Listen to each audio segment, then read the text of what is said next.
This is an MS Views and News interview with Cathy Chester.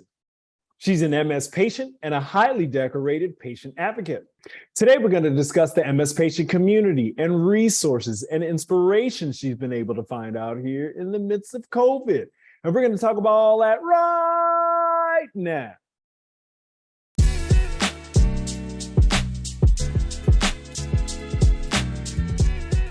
An empowered spirit is in the building, baby. Okay. So you as one of the original patient experts, patient advocates out here, it's a pleasure to have you in this space, Cathy, and have you chop it up about what's going on with you right here, right now, with me and the MS Views and News audience. Thank you. Oh, Damian, you know how much I love chatting with you. It's one of my great thrills in this advocacy game. So thanks for having me here. It is such joy. Right. You say pleasure. I say joy. But MS is a terrible way to meet fantastic people. And you are an example of that. And the way you run with an empowered spirit, you've had that blog for years, and it's been picked up in so many different other health aggregate people. So there's like Healthy Voices and Health Union and Everyday Health, and like everyone sort of comes to you to get that sort of patient perspective and that juice, so to speak, to keep going. There's got to be something in that, Cathy. Well, you're really giving me like a brain freeze or whatever you want to call it here by saying these things to me. But I've been around a long time, so I got it together a long time ago. Or like you always tell me, it's a club that you never want to be a member of, and that is the truth. But if you're going to be in the club, you might as well hang out with the cool kids. That is not my quote. That's a Damian Washington quote. But it really is true. That's true. Really true, because it makes our journey a lot more, I hate to use the word, but pleasurable, but it makes us connected more by helping one another, right? We are in this together. We are helping each other. We are supporting each other however we can. And in that way, I feel very blessed and grateful to be able to do this with you and with so many others that I've met over the years. When I started blogging, I met a whole other set of people, and now the younger people like yourself and others have come up through the ranks, and now I'm getting to know all of you. Yeah. And what a joy it is to get to know you guys and get to know you all. And especially Damian and I have danced this dance together many, many times since I've met him. And it's not hasn't been that long ago since I met you. But isn't it really something? So right. I don't know what your original question was, but there you go. No, it's all part of the patient community, because that's really how we see each other. We see each other in MS patient meetings for other organizations. For, let's say, Memory-Cognition, that's a Swiss-based patient leadership organization that we see each other in often. So there's a lot of different organizations that sort of come together to try to support the MS community. And that's why I even want to have you here, because I'm like, Cathy is in half of these meetings anyway. So let's have her talk more about what's going on in her world and things like that. Like something that I'm pushing right now is Healthy Voices. And that is something that they're an organization, the Community Foundation of New Jersey. You can see what I did there. Right down the road from me. Right down the road. So the Community Foundation of New Jersey teamed up with Janssen, the pharmaceutical companies of Johnson & Johnson, and they fund patient innovation grants. And that's something that it's part of the patient community that it really helps bring people together, and it really helps turn ideas into things. And that's what I mean about the resources. It's like, hey, if you know what's going on and you know the right people, you could get a couple grand to start that website or translate those documents into the language, your native language, to help more other people. And so that's why I'm kind of like, I'm out here and I'm doing all these things. Cathy's out here, she's doing all these things. Like, what are some other places that that you know of, or slash that you've been around to give your empowered spirit too. You know what I'm saying? Just getting back to Healthy Voices, that was a great organization to come on. I only found out about them a few years ago, and I've only been dealing with the MS community, for over 3 decades. And so when I was chosen to go to their meeting down in Dallas, 140 advocates, it was the first time that I had spent time with people who did not have MS. Yes, there were people there with MS, but there were people with all different diseases, and we have more parallels with each other than we really think that we do. And what an honor it was to be a part of Healthy Voices. And beyond that, with their impact fund, my blog turned 10 years old last year, and I got a grant from Healthy Voices, and I updated my blog through that. So I think that that is a great resource that a lot of people should be more aware of. There's so much good juices coming from that place. And thank you to Jansen, and thank you to J&J, and thank you to the people at Healthy Voices. But beyond that, so I started working for Health Union. I don't know if it's 9 or 10 years ago, as a moderator and a regular contributor. And then over the years, and now my husband writes as a caregiver for them. But and then I was also active in WeGo Health. And so when they kind of merged, or one acquired the other, they have just blown through the roof the possibilities of how they can not only support the advocate communities, but also the different illness communities, which they have many of. They've really grown. MS.net started a long time ago, and then since then they've have other, they also had rheumatoid arthritis.net, or lupus, or everything that you can imagine, and they're still constantly growing.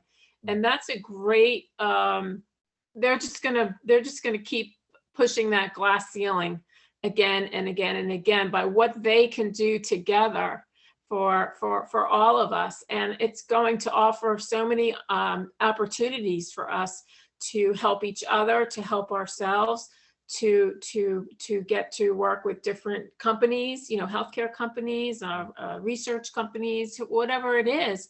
And so that's something that I found is just, it looms very large in my life, just those two companies, because it's like when two really great families merge, I feel, we are the happy recipients of that merger. So the way folk like you pop up in the space. So at like a health union, or like you writing your own blog that, other outside companies are like, sure, here's $3,000 so you can keep being more you.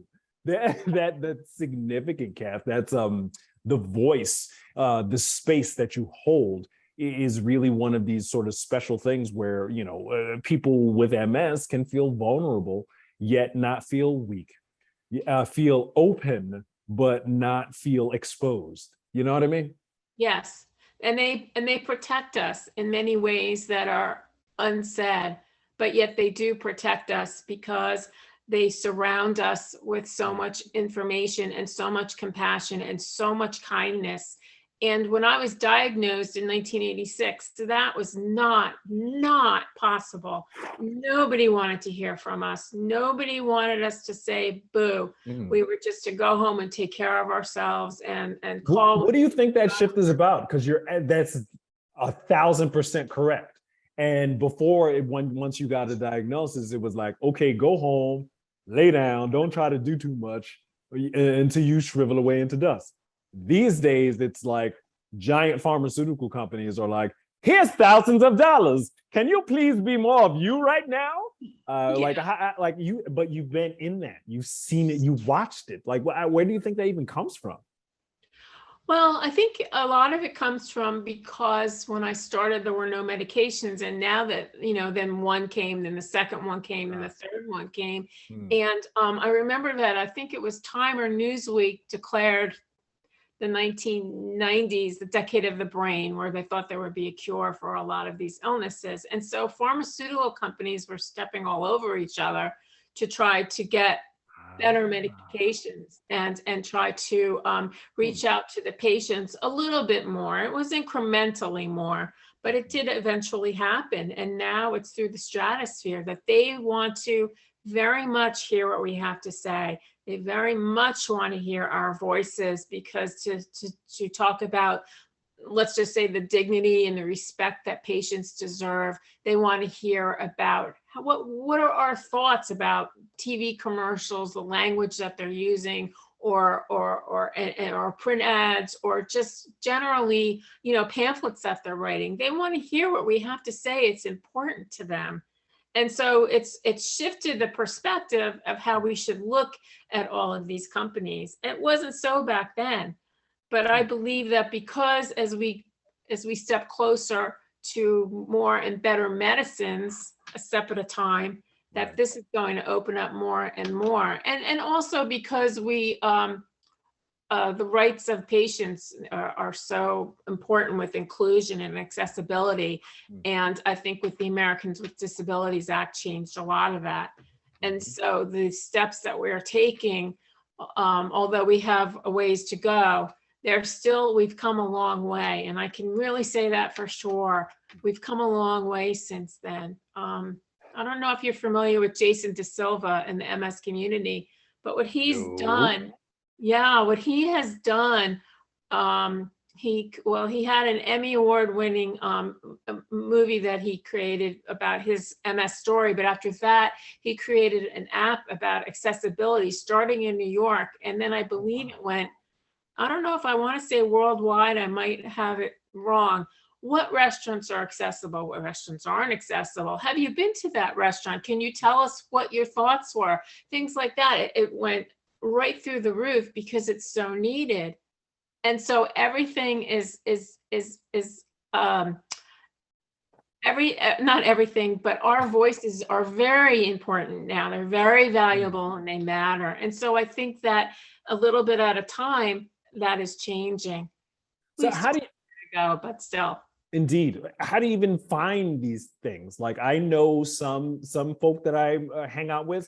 They're like, yeah, every morning I woke up and I searched hashtag multiple sclerosis on Instagram or Twitter or things like that. Like, do you have any process like that? Or are you just like, nah, man, I'm going to figure it out in my heart. My empowered spirit will wind me on that way. Like, yes, I just have ESP for everything. I'm just meditating on it all the time. I'm just kidding. Right. But that's what I'm saying. Like, so many things are so scattered, and that's even kind of why resources like this are here and available, because we're folk that are looking in the camera and saying like, yeah, I know it's hard to find all this stuff, but you know what? Come here, let me have Cathy tell you about all these things and tell you how she does it. And then maybe that'll, put a tiger in your tank and keep it moving, Well, I wish I could say that I have some, organized effort that I use to find all these things. And I also wish that I could offer a how-to book of where to find all these things. I have neither of those things, unfortunately. I think for me, it's just because I've been around for a very long time. And some of these people like Jason De Silva, who I just mentioned, has also been around for a while. And I got to know him and meet him and things like that. My answer to everything is read, read, read. When I started out being an advocate, there wasn't that much to read about MS. There was nothing. I was writing letters to the editor and then local newspaper. And now it's an explosion of information, and it's very difficult to keep track of everything that's happening. What I do is I set up Google alerts for multiple sclerosis, blogs, for MS blogs, for all kinds of combinations of things. Yeah. And then I will get those to my inbox, and then you can go through them. I mean, you could spend your entire day reading everything that you're sent. But I learned a long time ago that that was really effective. And also you can, like for me, I put my blog, Google Alert for my blog, Google Alert for my name, because you want to make sure that it's being used correctly if you might not know that it's being used sometimes, which has happened. So yeah, I thought that was a good idea. So, and it with something that's really sort of speaking to me right now. On one of your posts, you said that it's an Alice Walker quote, and you quoted that, I hope people think I was useful. I've always been, is it you? And then after that, I hope people say, see I'm useful. Then after that, it said, you said that it's always been your dream to make a positive difference in the world. That, I can't tell you how monumental that is, particularly when your body is closing in on itself. So how can you want to make a difference in the world and you can't see straight right now? Do you know what I'm saying? Like that's where the juice and the goodness comes from. And that's why you want to be around more people like yourself and more people who carry that sort of spirit, Well, thank you, first of all, for noticing that. I love Alice Walker too. Yes, give yourself a little hand of applause there. Let's be honest, I was in my 20s when I was diagnosed, and you have a very different outlook than you do when you're in your 60s. And that holds true for everybody. We change over time, and especially when you live with this unpredictable disease that can have some pretty rough times with it. You can change your outlook, but I've always wanted to make a positive difference because I love people and I love being helpful. And I really, I think of my legacy sometime, and that I know that sounds morbid, but I don't mean it that way. I want to be able to look back on my life and say, I did something really good. And I always say, if I helped one person, that's the whole ball game. And it's really true. But I'd like to help a hell of a lot more than just one. I think we all need to try to, leave a positive imprint in this world, because the chaos that we find ourselves in right now, not just, the obvious chaos, but also the chaos of MS invading our bodies in ways that we it never really occurred to me that this might happen or that might happen. And yet I still have to, I told somebody the other day, if you don't hold on to hope, you really don't have anything left. You have to hold on to hope. Hope was crushed at the bottom of Pandora's box, but it was still in there, baby. That's exactly it. And so let's try to be positive when we can and when it's applicable. Look, we're having a bad day. We are not going to be so positive, No. I'm not Pollyanna enough to think that that's true. But that said, there's something in that, because I think there's a split. You sort of have to wear positivity, but also honor what's going on inside of you right now. And if what's going on inside of you right now does not feel positive, yes, that's okay. You do that. Right. I assure you, shortly enough, hopefully thereafter, maybe tomorrow, maybe next week, like, I don't know, you will feel differently. And then when you have that wind, you do differently. That's honestly, that's why I'm even here. I was on bed rest, like my spinal tap did not heal. And that was 2 weeks of my spinal cord leaking fluid. And it was incredibly painful. And one of these things where I was, the cave you fear to enter holds the treasure you seek. Yeah. And so, I'm this actor guy and I'm doing all these commercials. I'm on TV, blah, blah, blah. But one of my friends was like, you need to start a YouTube blog. And I did not want to start a YouTube blog at all. I was scared of that.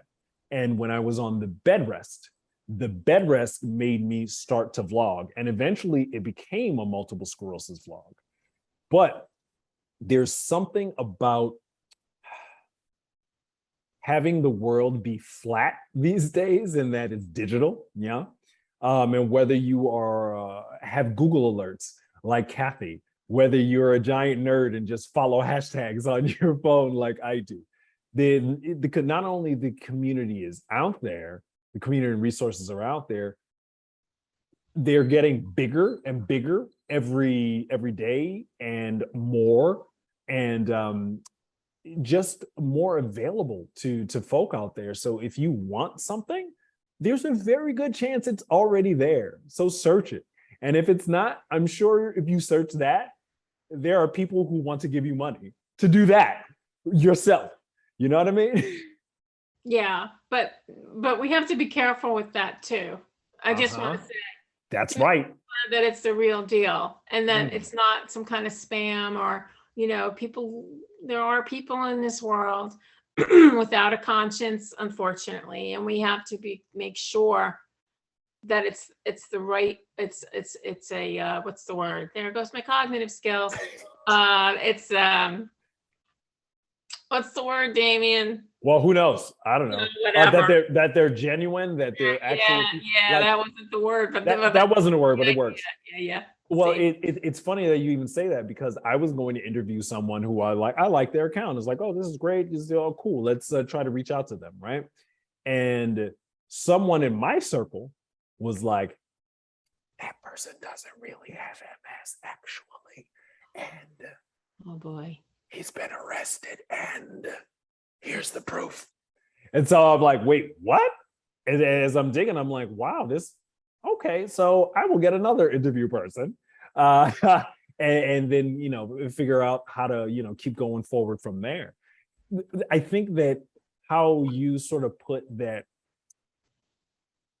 people are out here, the community is out here, and it's up to us to figure out how to search and what to search for, because back in your day, even if you wanted to search for it, it wasn't there. That's right. And so as one continues to sort of find the walls that their condition sort of puts them in, and they want to get past that wall, there's a very good chance they can search and find somebody, someone, some organization, something to help them get through that. Whether it's a health union or a Healthy Voices, whether it's eSupport Health, that's another resource that I know, and they have patient groups. So it's like people from all over the country and different time zones, but different disease progressions, but we all have MS. And so we get together every Thursday and we talk. There's such a closely knit community out here that it was very important for me to have one of the leaders come on the show and speak about that, and what that means, and how they find people out here and what they do to stay out here. Well, that's really an interesting point, because when I was first diagnosed, it was extremely lonely. I did not, well, there was no internet, and I did not know one person who had MS. And it was a very lonely time, which is why I immediately went into advocacy, because I wanted to try to make sure that nobody else ever went through that. And so the internet started to crawl to its legs after, jump to its feet after a while. But it took a long time. And because of that, I'm so grateful for a lot of things. And one of them is the tight-knit community that we find, and that we know that we have each other's back, and that we understand each other, because we have walked in each other's shoes. And even though our MS might look a little different than each other, or our medications might look different, or our reactions and so forth, or even the type of MS we have might be different, but we still walk in each other's shoes because we understand, and we know, and we are kind to each other. And so it makes a huge difference to be able to help each other in this way of sharing information. And I'll tell you one thing, that when MS Views and News started, I knew Stu, a long time. And when I saw his MS Views and News, just, I wish I could do that better, but wow, it really exploded, and he's all over the place now. And he, so that's just one example of the great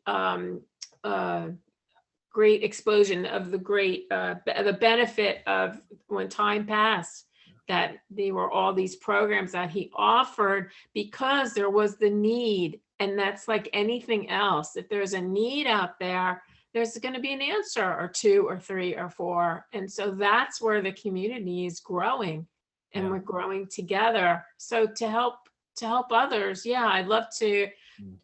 You want me to think of other places? Is that where we're going here? No. It's just a prompt.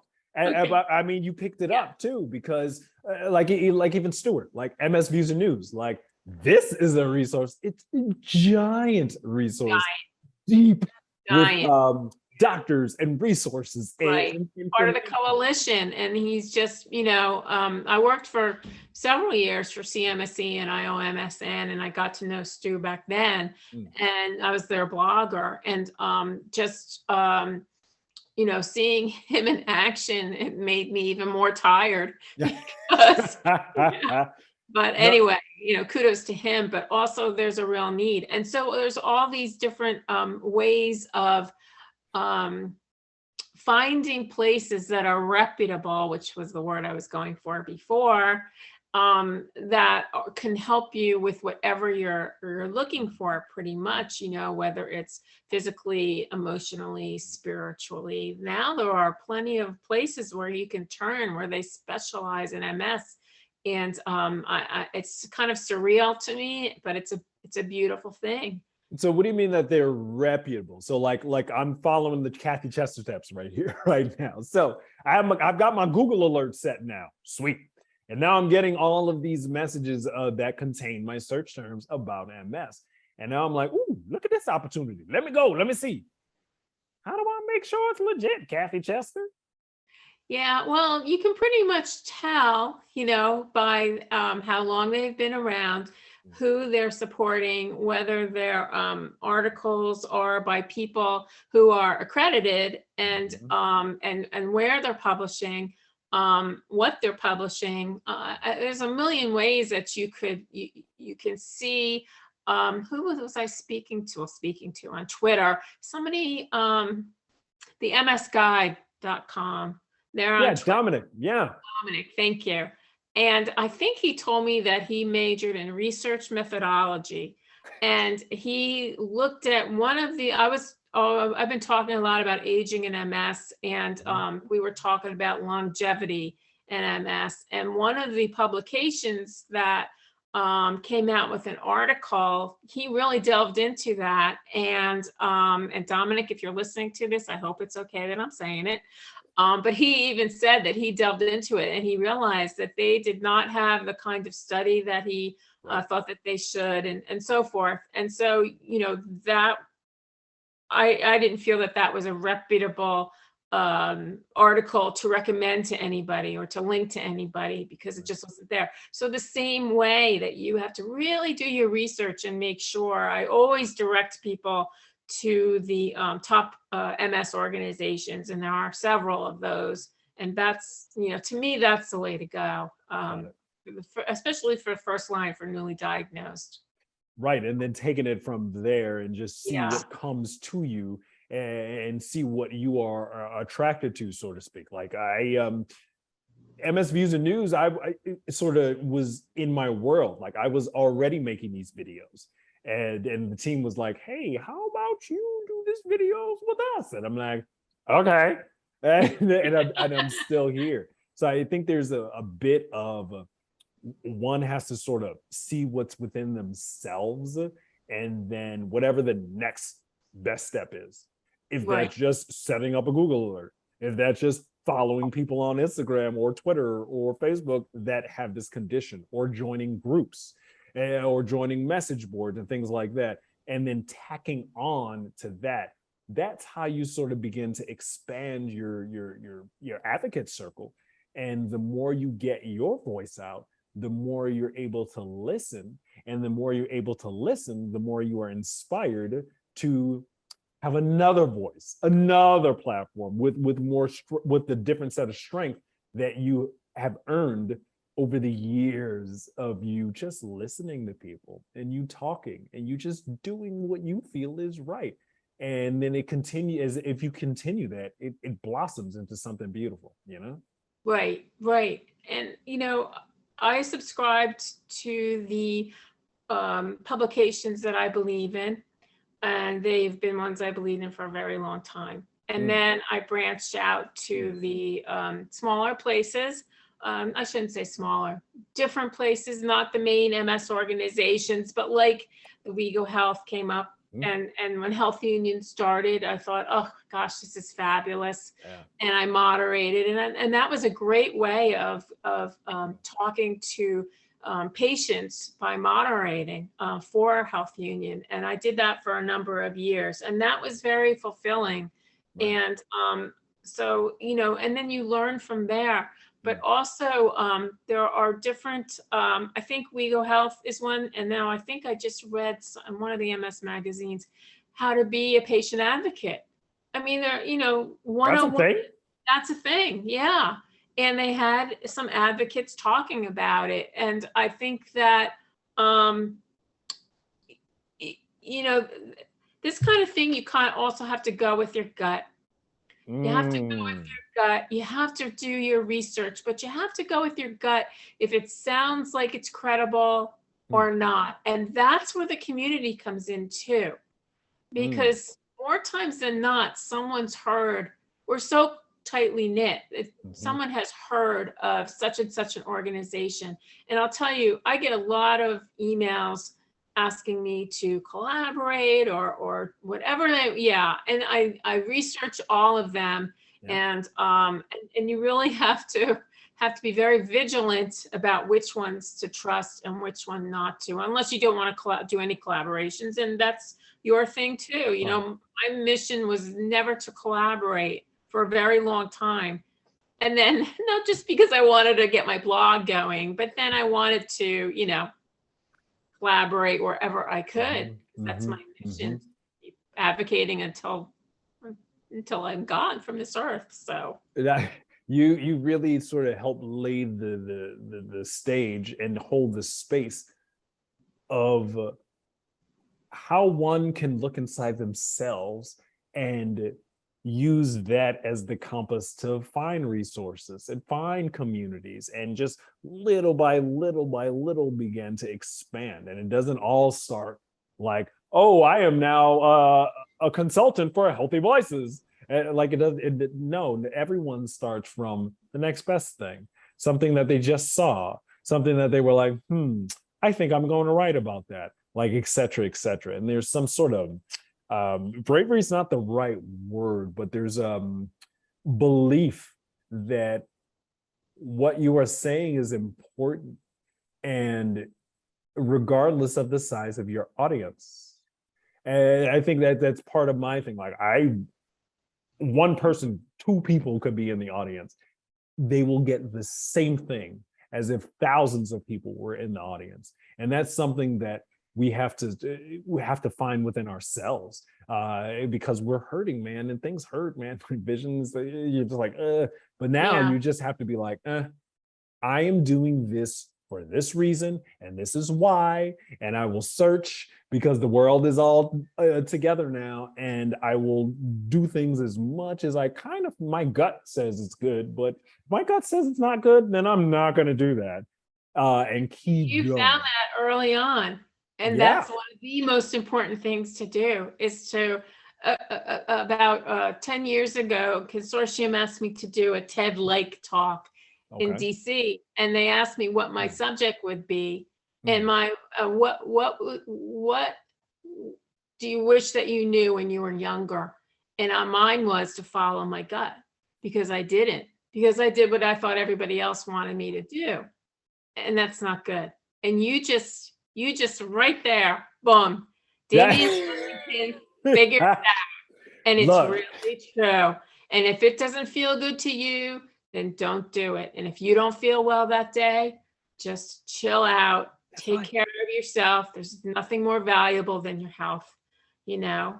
And these are little steps that you have to take to Mm, build on, mm, especially being a patient, being an advocate. being a caregiver, whatever it is, there are baby steps one at a time. And that's the only way that that's going to work. Just do it one step at a time. One baby step at a time. That's right. And to listen to your heart.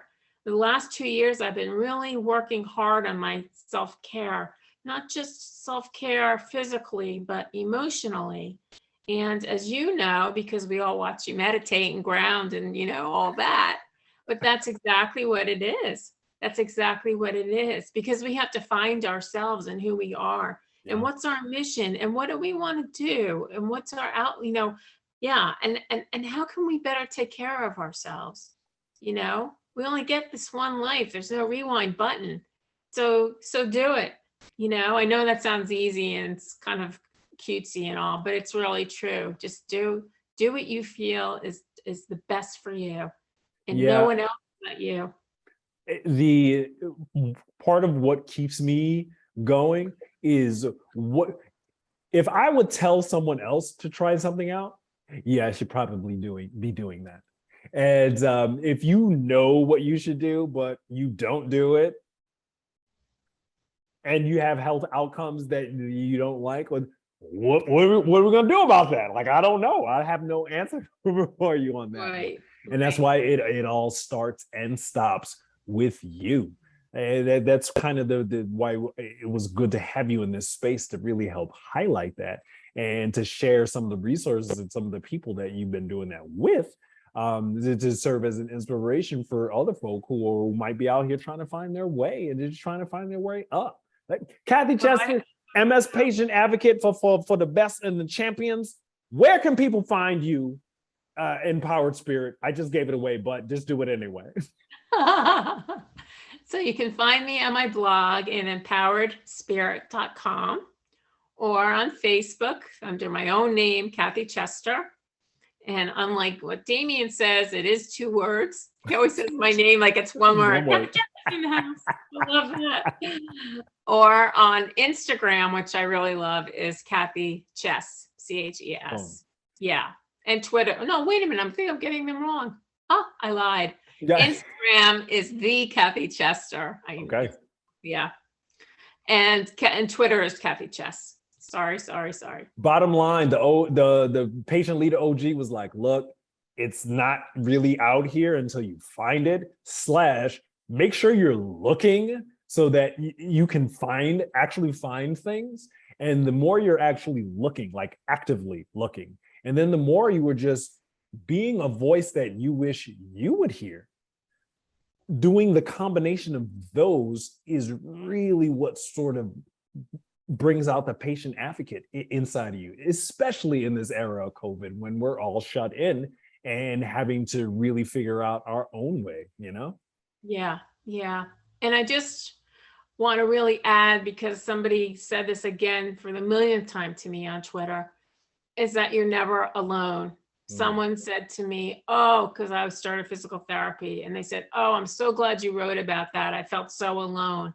And I said, you are never alone. We are always here for you, for the whole community. No one is ever alone. Reach out to us.